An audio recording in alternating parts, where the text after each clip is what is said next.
to be to look at different market environments and like Fibonacci trading in certain environments. So then, yeah, so like this is your GBP trade example. Just ignore this stuff for now. It doesn't really matter because this example, we're not looking at the exact setup. We're just looking for the environment in general. So you can see over here, this is always going to be the daily time frame. This will always be the H4. This will be the H1. This will be the M30. Always in this exact thing. And this is going to be the top one's going to be M5 or M15. So basically, what you can see over here is like, and the main focus of this video is going to be the environment. So over here, there are 6 different options. So the first 4 options are actually the first 3 options are trending higher time frame, trending higher time frame, trending higher time frame. So higher time frame is referring to the daily or the H4 or the weekly. It all depends on where the momentum is for that certain area. So it could be more than one time frame. Like over here, we can see the daily is quite bearish. The H4 is showing signs of exhaustion. It's making sort of like accumulation range. And then obviously, if you go to the H1, the smaller time frame, and the M30, we can see that we're in like a minor downtrend, but we're also in a even minor uptrend over here, which we're just capitalizing on for this move. But yeah, so then so basically the meanings of these things are trending higher time frame, trending higher time frame, trending higher time frame, and this is accumulating higher time frame, accumulating higher time frame, and then this is a counter trend higher time frame. So these are 6 environments I'll be trading. And this is the macro environment, and this is the micro environment. So this is accumulating small time frame. This is a trending small time frame. This is a counter trend small time frame. This is a trending small time frame. This is accumulating small time frame, and this is accumulating small time frame. So in this trade, where it's a counter trend higher time frame trade, and it's accumulating small time frame. So the note I have for this is to book my profits or put my profits to break even quickly. So we can see it's a counter trend higher time frame just because the daily is very bearish. I'm sure the weekly as well, as well as the H4. We made a lower low, lower high, and then we're just accumulating. So the overall is a major downtrend. So it's going to be counter trend trade. But the small time frame is accumulating. It's sort of like a head and shoulders pattern on the H1 M30ish. So you can see this is like a shoulder area. It's another shoulder-ish area. So it wasn't clean, but it was a trade opportunity that was capitalized on, and then we just follow our management rules, right? So it was like a right head and shoulders, and then I entered on the right shoulder over here on around the 50 to 60 fib. We saw exhaustion, entered post exhaustion. I missed the first entry because it wasn't on my session. My session starts at 9:30. So literally by the time the session happened, I was literally at like it was like on like a pullback area. So we caught that initial move, but then once we saw exhaustion on the M30, right around here, double wicks of the supply area, we exited the trade. And yeah, so the main focus is gonna be on the overall environment. So I want you guys generally just to focus on the trending higher time frame, and actually not even this one, just this one, trending higher time frame and trending small time frame, meaning it's a fib on the higher time frame and it's a fib on the small time frame. So the daily H4 and the smaller time frame like H1 M30, just to capitalize on easy moves rather than where you start getting into trending higher time frame and accumulating small time frames like head and shoulders, M's, W's on the weekly lows, bottoms, tops. It's gonna be causing a lot of false moves. You might think it's a double bottom, whatever it is, accumulating on the small time frame, but if it's against the major trend, it's not going to be super reliable. Whereas trending higher time frame and trending small time frame trades, they are very efficient. And then the trade system, so this all ties in with the trade system. So there's trend ABCD trades, trend reversal trades, and there's counter trend reversals. So for counter trends, I am not taking any ABCD trades. So that's why with Fibonacci, you don't want to do this. You just want to take trend ABC, so trend Fibonacci's. So these are 3 sort of systems, but they're based off different setups. But the overall system of the environment would be for this trade, it's a counter trend reversal because it's a counter trend. We're in a higher time frame bearish environment, as well as there's a accumulating small environment. But so it's a counter trend reversal because this reversal pattern of the HNS has formed. But you guys, you don't focus on that for now. Like just for the guys this video is intended for, you just gotta focus on the ABCD fib trade. So just like the trend ABCD, simple as that. Ignore these two for now. And the daily bigger picture, you guys can just you know how to deal with all this. But yeah, the main focus over here is going to be the trade system and the overall environment. So I need you to focus on trending higher time frame and trending small time frame. So let's just look at some live examples of that. Just some fib examples from this week that we had, where we can see we were in a major uptrend just based on 30-minute, like from the previous week. We're just going higher highs, higher lows, and we're just in like a very volatile market. So I did have my fib drawn for a major correction from this low to this high. I drew from this low is because we had this big rally without any sort of major pullback, and we had a minor pullback and another big rally. So I realized that, like, okay, we didn't really pull back for this one. We might have a deep pullback maybe to this supply area, or even this, I mean, this demand area, excuse me, and this demandish area on this pullback this week. So I had the fib drawn from the low, one of the lows from last week to the high of this week, and I was waiting for a pullback, exhaustion right around here, but nonetheless that did not happen. Price literally just broke through, gave me no signs of entry, and yeah, so we missed that trade. So we can take out this fib, and then a lower low was made. So now at this point, I could have drawn another fib from maybe this high point to like a certain exhaustion point as we're pulling back, but since we didn't really have any clear pullbacks, I did not draw any fibs. But the time I did get to drawing a fib was once we had this big rally over here, because any of these moves, the fib moves, would have been very ugly. Like if I drew a fib from the top to the bottom, it would have been no, it would have been like a very small type of fib, and I don't trade those fibs. I prefer the 50 minimally, 61.8, 70, 61.8, 78.6, and 88.6 primarily. So yeah, the fib that I drew, there's no clear fib to draw over here. Like I could have drawn it, but like it wasn't clear enough for my entry. Like if I drew it from here, the top to the bottom, we could see that price did not really come up. It literally came up to here and it fell. So the fib I did draw was I drew it from this. Once we had this clean move from this like pullback, we had a clean move down. I drew my fib off that, and the market did not end up pulling back. So this fib was not tested. Nonetheless, we can delete it because it was not initiated, right? But once again, I waited for another clean pullback or another big push. We had a big push right over here, and then once we started having this pullback over here for today, that's when I drew my fib from our last lower high, just because we were in a major downtrend this week. So I was not trying to counter trend unless we had a reversal, and there was no clean reversal happening. So that's why I drew the fib. So I drew the fib from the high to the low. We can see price came up, tapped, literally it slowed down around 61.8, stop hunted to about 78.6, 88.6 too if I really want to show it, but we'll just keep it 78.6 for the sake of the video. Actually, we'll just show the 88.6 actually. Yeah, so literally tapped 88.6 and then boom, formed this doji right here. So it would have been a clean entry here, but unfortunately I was not on the market at this time, so I could not catch this move, or we could have caught an even better entry. But nonetheless, I did enter. Once we broke below, we pulled back, showed some exhaustion right on 61.8, and this major H4 supply or demand area. Now it's supply, but before it was demand. So we entered right off here. Since it's Friday, it's very slow. I closed the trade wherever it was on the ending, so it was around 1.5 RR, slightly higher, but for me, closed around 1.5 R. I could have held it in, but I prefer rather just re-enter again if it pulls back to somewhere here or even higher up, or even rather just miss the move than pull it through the weekend. Yeah, so that's how I really like to find fibs. But like one key thing about finding fibs is you gotta be wary of like the trend. You know, you don't want to be just looking for every random fib. You want to just like suppose I was drawing a fib from like we made a low from here to the high, and I was trying to buy it off this. You know, the trend is still down. No, yeah, I might have been right off 7.8 for a little bit of a move, but then boom, we would have just fell, stopped me out, and then from there reversed. So that's why you gotta really wait for reversals.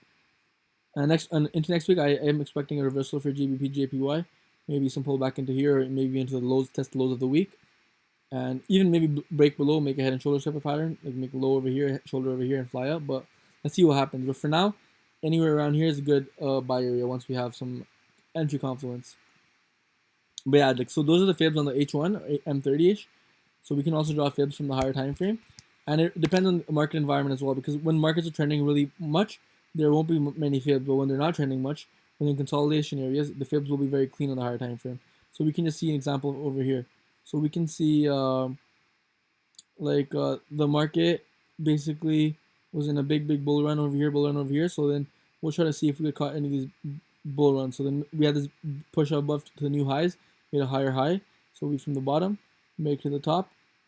Price comes back to literally around the 50 fib. So we can show this 50 fib. See if it's there. Maybe even 30.2, but I don't trade 30.2. So yeah, literally tapped the 50 fib and it flew up straight to point E. So it's like a very clean fib that you would caught. You would caught a sniper entry off the higher time frame.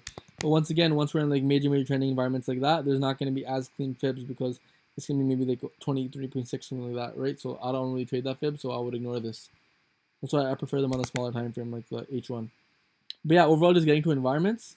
Let's just try to identify what type of environment this trade was for today, right? Like, I can go to my analysis, but let's just go over here and just see. So we can see the higher time frame was downtrending because I'm trading with a trend. Had I been buying it, it would have been a counter trend trade, or had the higher time frame been accumulating, as you can see over here, it's not. It's literally in like a lower high point, so it's in a trending environment for the higher time frame TH. So it's one of these three trades, and then if we go to the small time frame, we can see what type of trade it is.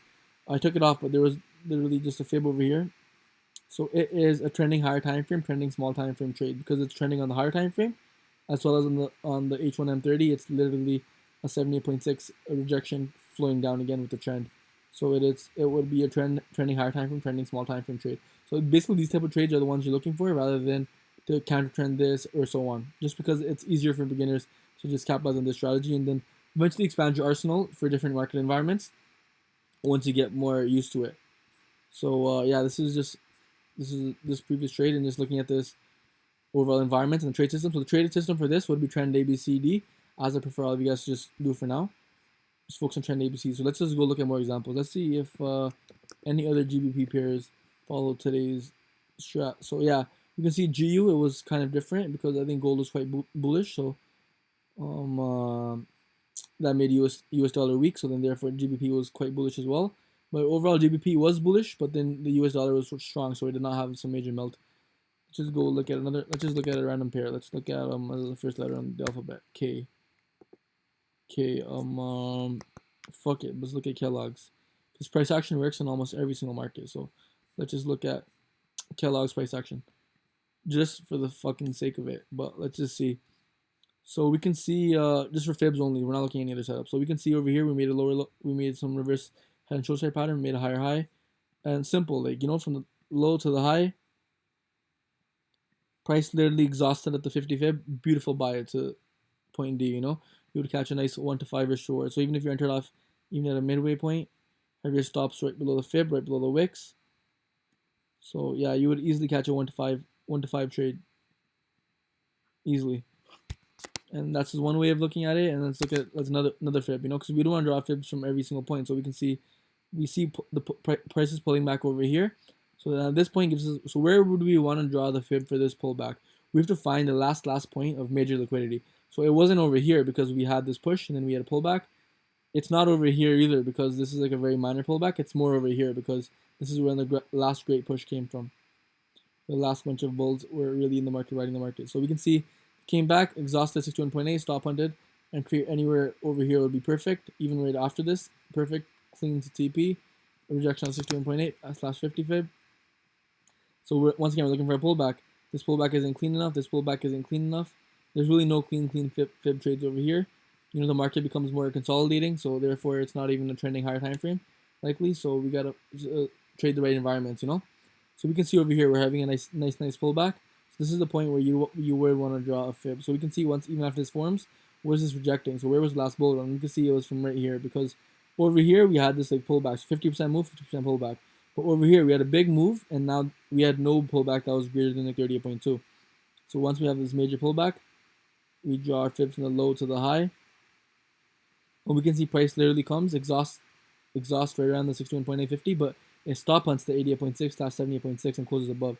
So once this is, you can't enter it off this, but once we see price closes below, breaks above, so anywhere over here is a good entry point. Even on the pullbacks over here, it's a clean entry point. That's the way I prefer how to trade my fibs. And then we can see another entry point, just a clean one off this, is once again we make a high, big bull run. So we had this minor pullback. I could draw on a fib from here to here, but it's not that clean. Rather this clean move, I could draw a fib off this because we are in an uptrend. Is a big move, and as we're having a pullback, you draw the fib. We can see price exhaust around 61.8. So you could have entered off this, but an even better confluence would have been just to wait to see like this area cleared, because once this doji form rejecting the bulls, I mean rejecting the bulls, it shows that there's a lot of bears in the market that might want to get out before the bulls can really jump in. So we can see that this doji form. So even if you got in here, you could got out, exit the trade, and just re-enter later once we break above the structure, which we did not. And then once again, we stopped at the 78.6, stop hunted, came above, closed below. So you could enter here, call it a clean move. And you know, because with fibs you can catch tight stops, because even if you don't catch the move here, you're entering on a pullback, you know that you need a point of invalidation. So we can see over here is a clean point of invalidation because once price breaks below this area, it's likely going to test to 78.6 and maybe even lower, just because the trend has changed. Just because it should not come back here since it already grabbed this liquidity. So we can make a stop pretty tight right below this like wick area, and my target would be 1 to 5. But once I see rejection, I would exit the trade. This would be my target, but price comes above, comes back below, rises up again. So immediately I'd be a break even, and then once price starts exhausting over here and not moving above, I would likely just move my SL below structure and just adjust it accordingly. You could use EMA if you really wanted. I don't have EMA up right now because I don't really use them, but yeah. So according to structure, or even once a price exhausts, you exit it. But worst case scenario, you hit break even. That's part of the game. And yeah, you can see now that we made lower low, lower high. The price had adjusted, so this is gonna be a new trend. But yeah, let's go look at a real pair for now. It's funny. Let's look at another pair. Random letter T. I'm trying to pick a trading pair, so let's just pick R. Let's just look at euro. Some euro pair. Let's look at euro yen. Let's look at euro NSD. Actually, I trade euro NSD, so we're not gonna look at euro NSD. But yeah, this is a move I caught off this week, today actually. I was looking to buy it earlier over here, but I missed that move after 61.8.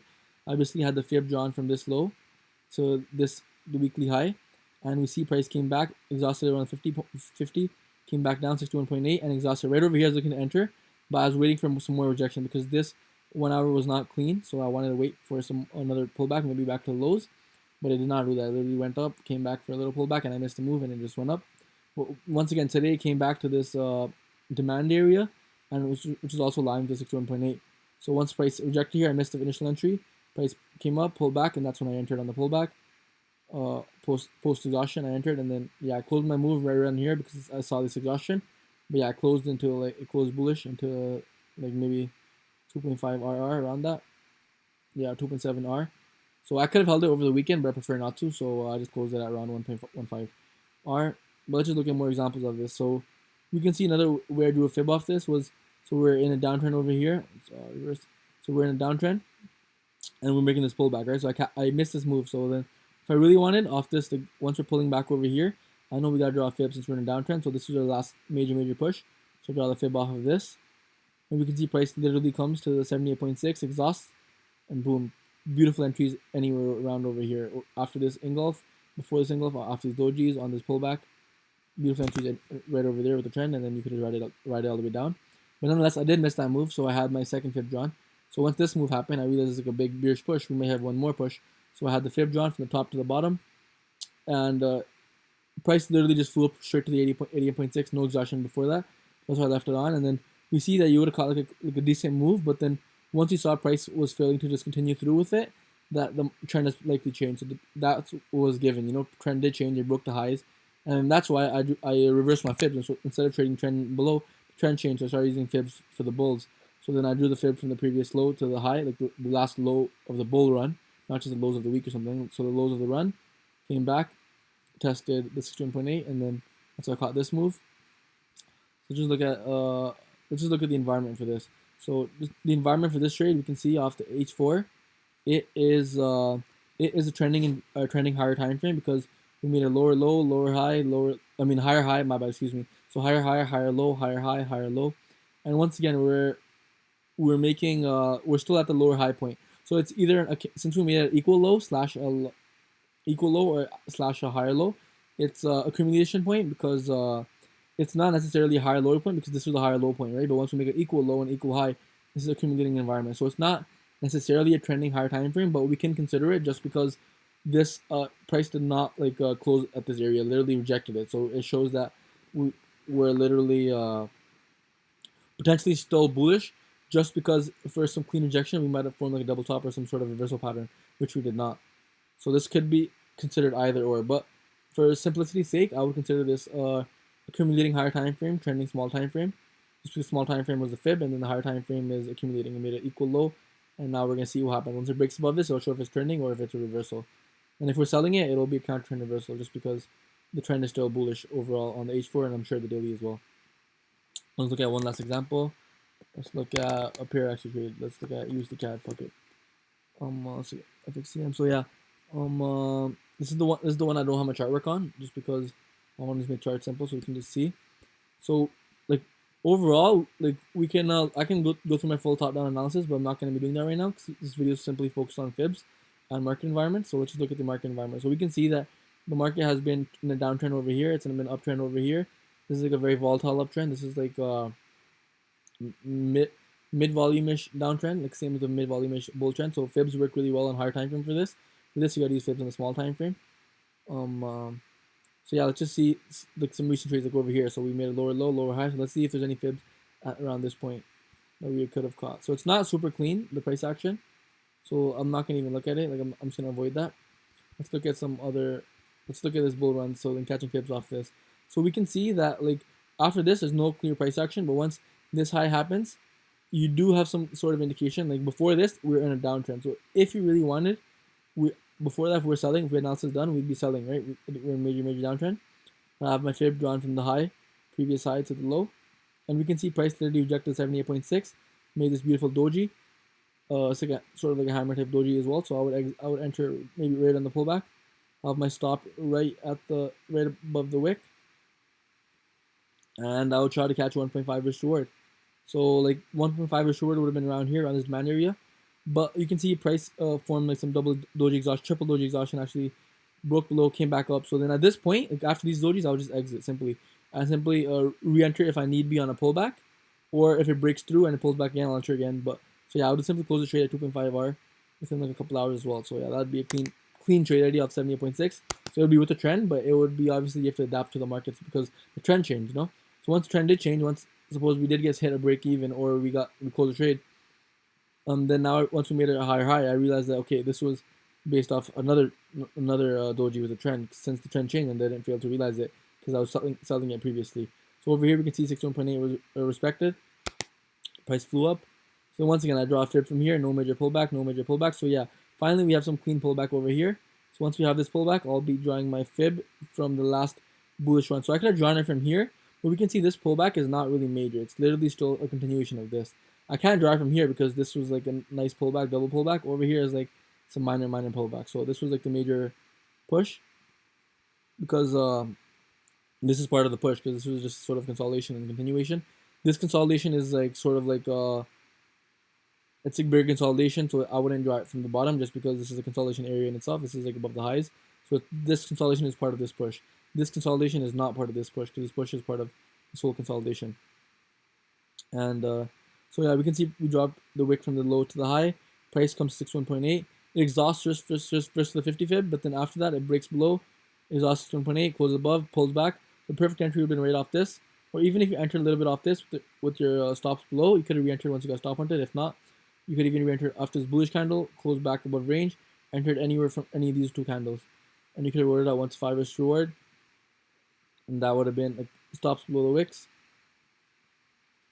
And then I'll likely have my stops below this wick just because once price respects the level, it's likely not going to break through.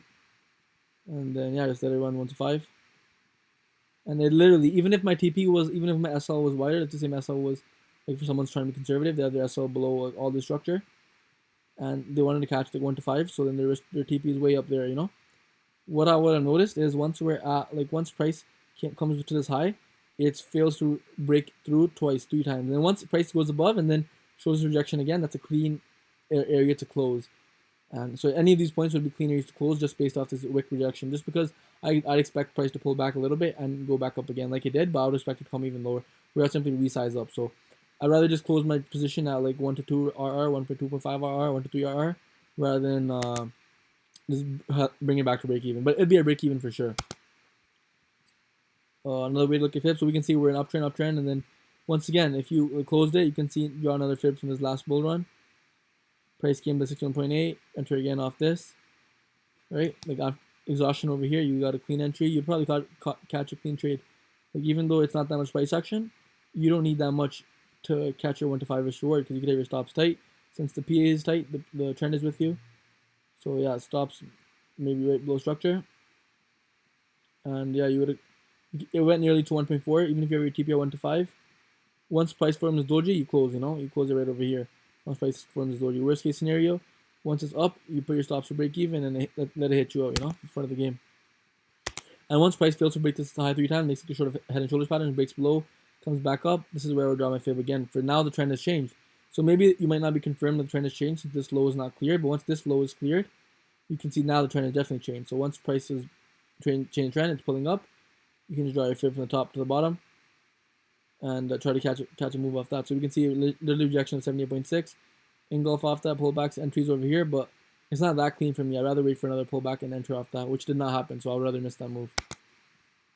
Nonetheless, you missed that move, and then you could have caught another move from here. So we can see pullback is sort of happening, but this is still not a clean move, right? So let's just use the CAD. Let's just look at in the past. Over here as well, we can see that price is making higher highs, higher low, higher low. So we're in like a major uptrend still. So we can see that once price breaks above the structure, we're probably gonna come back to a pull, test it. So price made this low to this high. This is like wick grab. So this is like a sort of a key demand area all the way to the wick grab at the top, key liquidity area, aka like supply area.